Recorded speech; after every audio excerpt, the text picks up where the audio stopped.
बिस्मिल्लाहिर्रहमानिर्रहीम। अस्सलाम वालेकुम प्यारे बच्चों जल्दी से आप उर्दू की बुक पेज नंबर 52 ओपन करें और सबक कायदे आज़म की पढ़ाई स्टार्ट करें। जी तो स्टूडेंट, हमारे सबक का नाम है कायदे आज़म। सबसे पहले हम इसके खास अल्फाज पढ़ेंगे और इनके मानी जानेंगे। ठीक है बेटा। ज़हीन का माना है होशियार, लगन मेहनत, कामकाज, कब्ज़ा, काबू, अज़म इरादा, किसी चीज़ का इरादा हो। ठीक है। ताकतवर, मजबूत, कायल, हाकम, दर्स का वो जगह जहाँ तालीम दी जाए। हिंदुस्तान, भारत। ठीक है। मुल्क हिंद यानी कि हिंदुओं का मुल्क, और उसको भारत भी कहते हैं। ठीक है बेटा। अब आपने ये खास अल्फाज और उनके मानी अच्छे से याद करने और अपनी नोटबुक पर लिखने हैं। जी तो स्टूडेंट, अब हम इसकी पढ़ाई की तरफ बढ़ते हैं। कायदे आज़म का असल नाम मोहम्मद अली जना था। कायदे आज़म रहमतुल्लाह अलैह का असल नाम क्या था? मोहम्मद अली जना था। वो कराची में पैदा हुए। कहाँ पैदा हुए? कराची में। वो बचपन से बहुत ज़हीन थे।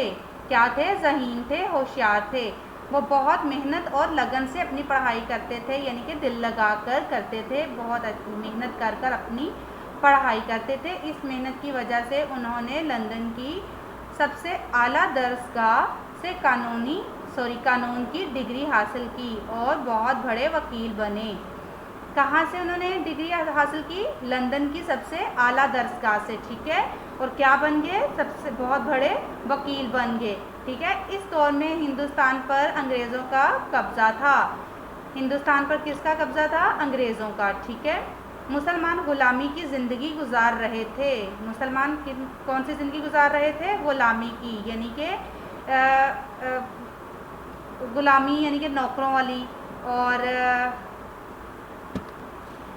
यानी कि कैद, गुलामी यानी कि कैदों वाली ज़िंदगी गुजार रहे थे। वो कैदी बनकर रह गए थे और वो अपनी मर्ज़ी से ज़िंदगी नहीं गुजार सकते थे। ठीक है बेटा। मुसलमान गुलामी की ज़िंदगी गुजार रहे थे और उन्हें दीन और मज़हब की भी आज़ादी नहीं थी, यानी कि दीन और मज़हब की यानी कि इस्लाम, ईमान और इस्लाम की भी आज़ादी नहीं थी। ठीक है। कायदे आज़म रहमतुल्लाह अलैह ने मुसलमानों को एक ऐसा मुल्क दिलाने का अज़म किया। अज़म का मतलब इरादा किया, जिसमें किसी पर जुल्म ना हो, यानी कि बेरहमी ना हो। ठीक है। और सबको आज़ादी और मसावात हासिल हो। आज़ादी मीन यानी कि आज़ादी का मतलब होता है खुद मुख्तियारी, यानी कि वो खुद मुख्तार ज़िंदगी गुजार सकें। मसावात, बराबरी की ज़िंदगी गुजार सकें, ना कि वो किसी से कमतर हों। ठीक है। बराबरी की ज़िंदगी गुजार सकें, किसी से डर कर ना रह सकें। ठीक है बेटा। अब आपने इसके बेटे रीडिंग अच्छे से करनी है और जो ख़ास अल्फाज हैं वो आपके इमला हैं और अल्फाज मानी भी हैं। ठीक है बेटा। आपने उनको अपनी नोटबुक पर एज अ इमला के तौर पर और अल्फाज मानी के तौर पर भी लिखना है। ओके स्टूडेंट्स, अल्लाह हाफिज़।